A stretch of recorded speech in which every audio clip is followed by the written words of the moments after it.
My father-in-law looked me dead in the eye while I nursed my sick son and said, "We'll be moving him into foster care if you can't pay rent by Monday. We're not running a charity."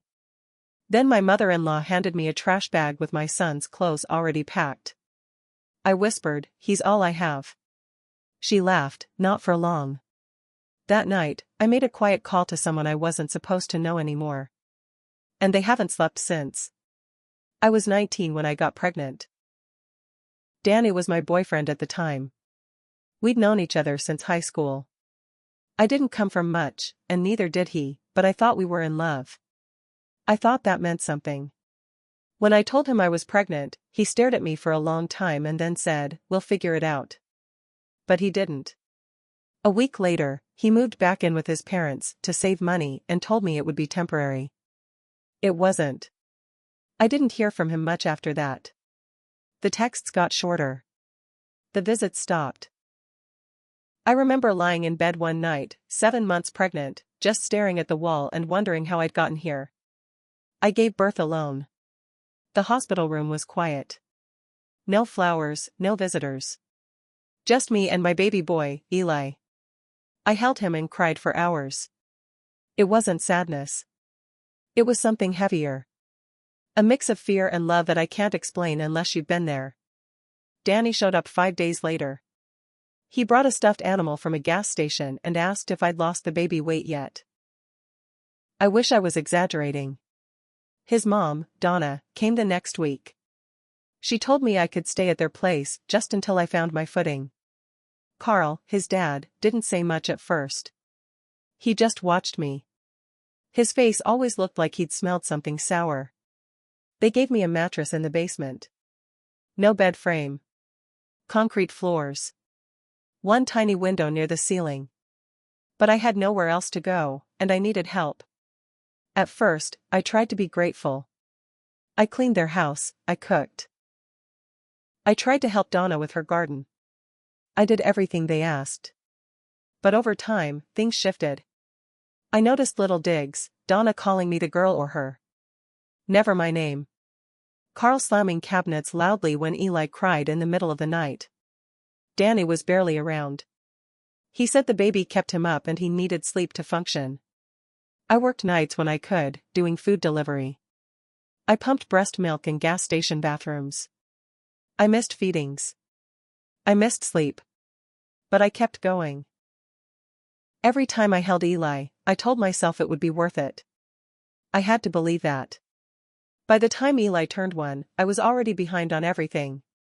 Rent. Cell phone. Car insurance. Donna started giving me deadlines. Carl started slipping in threats about calling someone. I never took it seriously. I thought they were just being mean. I didn't think they'd actually follow through. Then Eli got sick. A cold at first. But it kept getting worse. I brought him to the ER after his fever hit 103. They said pneumonia. He needed rest, fluids, breathing treatments. I had to stop working. He needed me full-time. That's when it all unraveled. I remember it was a Thursday. I was sitting on the floor of the basement, holding Eli against my chest. He was burning up, sweating through his little onesie. His breathing was fast and shallow. I hadn't slept more than 2 hours in 3 days. Carl came down the stairs. He didn't even look at Eli. Just stood there with his arms crossed. "If you can't pay rent by Monday," he said, "we'll be contacting CPS. We're not running a charity." Just like that. No emotion. Like he was telling me the weather. I didn't answer. I just stared at him. Donna came down behind him. She was carrying a black trash bag. She dropped it at my feet. "It's Eli's stuff," she said. "So you don't have to rush on Monday." I whispered, "He's all I have." She actually laughed. Not for long. I still didn't move. I didn't cry. I think something inside me went quiet. That night, after everyone was asleep, I waited until the house was dark and silent. I didn't even turn on a light. I picked up my phone and scrolled until I found a number I hadn't dialed in 3 years. It was Marla, my old social worker. She'd helped me when I was a teenager and got kicked out after my mom died. Danny had made me cut her off after I got pregnant. Said she was in our business. I pressed call. She answered after 2 rings. "Is it you?" she said. "I need help," I whispered. "I don't know who else to call." She didn't ask why. She just said, "I'm coming." The next morning, I acted normal. I thanked Donna for being understanding. I told Carl I'd be looking at shelters. I even asked Danny if he could come home early that night to say goodbye to his son. He didn't even blink. That evening, just after dinner, a navy blue sedan pulled up in front of the house. 2 men stepped out. One in a suit, one in a polo shirt with a badge. Marla stepped out behind them. She looked me dead in the eyes and said, "Are you ready?" Carl started yelling. Donna followed him out to the porch, screaming about lies and entitlement. Danny didn't come out at all. Marla ignored them. She walked right up to me, looked at Eli, and said, "We're here to document unsafe conditions. You can come with us, or we can file a full report." I nodded. I didn't even take the trash bag they'd packed for me. I carried Eli in my arms and walked out the door. That was 3 months ago. Since then, I've been working with Marla to get back on my feet. I have temporary housing now. A room with a real bed, a window, and a lock. Eli's on antibiotics. He's getting stronger. But here's what they don't know, I didn't just get help. I started collecting things. Donna kept my Medicaid card in her safe place. I found pharmacy records of prescriptions I never filled. Carl made me sign a rental agreement that was never filed legally, but he cashed every Venmo payment I made. Danny? He forged my name on a $5,000 online loan application. I found the emails when I got access to an old laptop. I haven't filed anything. Not yet. I'm just watching. Collecting. They think I'm gone. They think I'm beaten. But they don't know who I called that night. And they don't know I'm just getting started. After I left Carl and Donna's house, they didn't call. Not once. Not to ask about Eli. Not to check where we were. Not to pretend they cared. It was like we had never existed. At first, that silence felt like peace. But I knew better. People like them don't like to lose control. They just go quiet so they can plot. I stayed low. Marla got me into a women's shelter with a private room. Eli had his own crib for the first time. I cried the first night we slept without hearing footsteps over our heads. But the peace didn't last. About 3 weeks in, I got a letter. No return address. Just my name written in all caps. Inside was a single sheet of paper, a notice that Danny had filed for full custody. He claimed I was unstable. He said I had abandoned Eli. He even wrote that I was hiding the child in an unknown location. I stared at the paper for a long time. I felt sick. But not surprised. Marla made a few calls. Turns out Danny got a lawyer, his uncle, some bitter man who used to do drunk driving cases. But it didn't matter. The court had to take the claim seriously. I had to prepare for a custody hearing. I was given a legal aid attorney. She was kind, but overwhelmed. She told me to gather proof. I handed her everything. Screenshots of Danny's texts, months of silence. Receipts. ER records. A photo of Eli's trash bag of clothes. Still, she said, don't get comfortable. They'll fight dirty. And they did. A week before the hearing, I found out from one of the caseworkers that Donna had written a letter to the court. She said I was emotionally unstable, that she had witnessed neglect. Carl added a note saying I had anger issues and had threatened to harm the child. I couldn't believe it. These people, who watched me feed their grandchild with change scrounged from the couch cushions, were now trying to rip him away from me on paper. Marla told me to stay calm. You're safe, she said. But I didn't feel safe. One night, I was walking back from the corner pharmacy, holding a small bottle of Eli's antibiotics. I turned the corner and saw a familiar car across the street. Carl's truck. Parked. Engine running. I froze. He didn't get out. He just drove off slowly when I noticed him. I didn't say anything to Eli. He was asleep on my chest in the carrier. But I held him tighter the whole way home. The next morning, someone had slashed the tires of the shelter van. No one could prove who did it. But I knew. And then I found the voicemail. It was left on the shelter's main line. No name. Just a slow, cold voice, "She's not fit to be a mother. We'll make sure that kid ends up where he belongs." I played it 3 times. Then I emailed it to my attorney. Court day came. Danny showed up in a suit that still had the tag on it. He wouldn't look me in the eye. Carl and Donna sat behind him. They smirked when I walked in carrying Eli. The judge was calm. He listened to everything. My lawyer showed the proof, medical bills, text records, pharmacy data. The forged loan application. Then something happened I didn't expect. A woman I barely recognized stood up in the back row. Her name was Alondra. She had worked at the pediatric urgent care we visited last winter. She said she remembered me. Said she saw me carrying Eli alone, half frozen, crying but polite. Said she saw Donna outside the building once, yelling at me to get a grip because I was making a scene.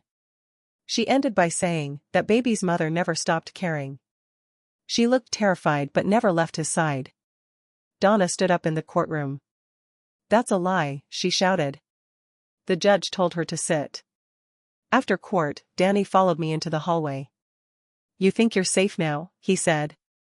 "You don't know what's coming." I didn't answer. I just walked past him. But I knew what was coming. Because while they were trying to destroy me in court, I'd been doing my own work behind the scenes. I'd gone through Carl's old emails. He once used my phone to log in and never logged out. I found payments to a man named Leon. The name sounded familiar. I dug deeper.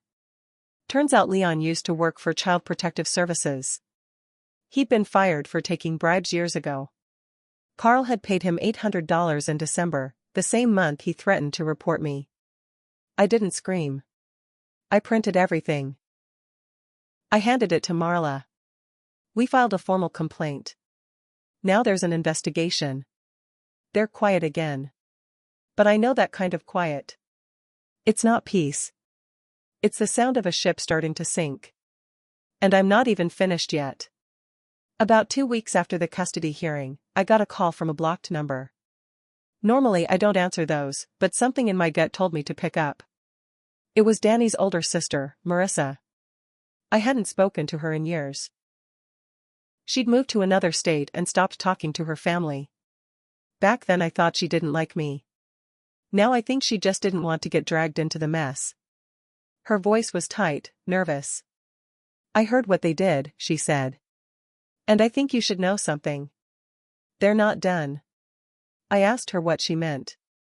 "They're trying to make it look like you're using again." I froze. I had never used drugs, ever. But I knew how people like Carl and Donna worked. Lies didn't have to be true, just believable. Marissa said Donna had been asking around online, trying to figure out how to report drug use anonymously. Said Danny mentioned he found something in your purse, which was impossible, because I kept my purse locked in a drawer now. That same day, someone knocked on the shelter door. A woman holding a clipboard. Said she was from Child Protective Services, following up on a call. I let her in. I answered every question. I showed her Eli's doctor records. His meds. His food logs. His crib. His clothes. I told her about the court hearing. She nodded, polite but blank-faced. When she left, she said, "Just standard procedure. Happens more often than you'd think." I knew it wasn't random. I started checking everything. I changed passwords. I stopped posting anything online. Then came the clinic visit. Eli had a fever again, normal kid stuff, but I still took him in. The nurse came in with a clipboard and said, very carefully, "Do you have any history of substance use we should be aware of?" I blinked. "No," she asked again. Nothing recent? Nothing past? I told her no. Again. Then she showed me something on her screen, a flag in the system. An anonymous note had been added to Eli's file, stating, "Concerns of possible maternal drug use, recommend urine test if symptoms persist." I couldn't breathe for a second. It wasn't just a lie. It was in his medical file now. I asked who submitted the note. She said it was anonymous, and because it wasn't verified, it wouldn't be acted on unless something serious happened. But it didn't matter. The seed had been planted. I walked home shaking. I sat on the floor and held Eli, who was half asleep on my shoulder. And then something clicked. Donna worked part-time at a local pharmacy. She'd bragged before about how connected she was in the health system. Said she knew all the right people and saw everyone's dirt. It hit me like a wave. She had access. And I had no idea how deep it went. I called Marla. I asked if fake records could be added to a child's file. She got quiet. Then said, only if someone knew how to work the system. You think she did? I don't think, I said. I know. Marla told me to write everything down. Every visit. Every name. Every word I remembered. I did. That night, someone broke into the storage shed behind the shelter. They didn't take anything valuable, just some bags of baby supplies meant for the residents. A few of Eli's things were missing. His formula, a pack of diapers I'd marked with his initials, his toy turtle. It was petty. It was personal. I didn't sleep that night. 2 days later, I went to the bank. I needed to open a new savings account. When the clerk pulled up my ID, she blinked. Are you sure your name's not on this account already? What account? I asked. She turned the screen toward me. My name. My address. But not my email or phone. It was a joint account. Me and Danny. Opened 3 months ago. With a $9,000 balance. I stared at it. My stomach turned. It was the loan, the one Danny forged. He was using it. Under my name. With my address. He was building a case against me. Trying to make it look like I was hiding money. Or committing fraud. He was setting me up. I walked out of that bank and straight to Marla. We sat in her car for 2 hours filing a financial abuse report. She looked at me and said, "This is bigger than custody now." And it was. It wasn't just about getting Eli back. It was about making sure none of them, not Danny, not Carl, not Donna, ever got the chance to do this to anyone else. Ever again. The day I got the final call, Eli was asleep beside me, curled into my arm. He was bigger now. He'd just turned 3. Still small, still fragile in some ways, but healthy. He laughed more. He played. He talked. I wasn't the same either. I had my own place, a tiny apartment paid for by a grant Marla helped me apply for. I had a part-time job at the clinic that once flagged me, and the nurse who did it apologized to me in person. Said she hadn't realized how easy it was to believe lies when they're dressed up to sound like concern. But back then, the day of the call, I was still waking up every night to check if Eli was breathing. I still double-locked the doors. Marla called that afternoon. "It's happening," she said. "Everything's in motion." They had opened a criminal investigation into Danny, Carl, and Donna. The forged loan, the false medical records, the threats, the impersonation, it was more than enough. And the thing that sealed it was the email trail. Carl had forwarded Donna instructions on how to log into the health system with someone else's credentials. He'd typed it out step by step. She followed it. The system logged every access. Every click. They hadn't covered their tracks. They didn't think they had to. Because they never believed I'd fight back. Danny was the first to go down. They arrested him at his job, some warehouse gig he only kept for court appearances. He'd been cashing checks in both our names and routing them to prepaid cards. When they searched his car, they found fake paperwork, custody forms, pay stubs he'd made using free templates online, and a thumb drive full of files with my name. The police said it looked like he was preparing to fake new documents if things didn't go his way in court.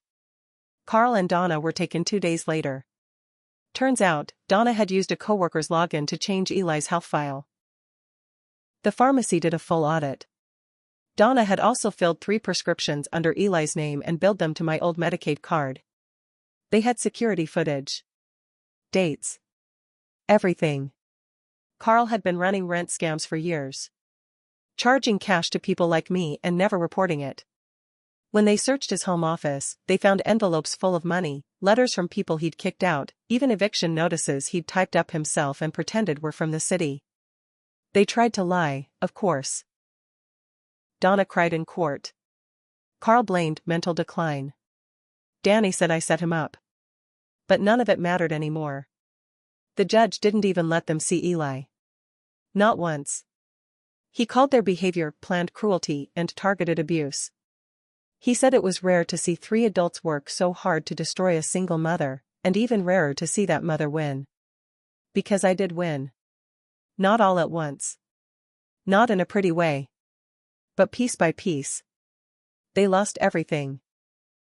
Danny was sentenced to 18 months for fraud, theft, and identity abuse. He served 11. He's not allowed contact with Eli. Not even supervised. Carl got hit with tax evasion, illegal eviction practices, and obstruction. He lost his pension. The house was seized. Donna was banned from working in any medical or pharmaceutical field. She took a plea deal and had to do public service in the same shelters she used to mock. And me? I kept going. I stayed in therapy. I told the truth, even when it felt dirty and hard and shameful. I showed up. I stopped apologizing for surviving. One day, a woman showed up to my apartment door. She was young. Nervous. Holding a baby in a blanket that looked too thin for the weather. She asked if I was the woman who used to live at the shelter. I said yes. She said she was sent by Marla. That she needed help. I let her in. I made her tea. I found her a warmer blanket for the baby. And as I sat there watching her rock her child, I realized something: they didn't just fail to break me. They built me into the kind of person who would never, ever let someone like them win again. And that was the revenge. They lost their names. Their comfort. Their control. And I kept my son. My voice. My life. They haven't slept right since. And I finally do.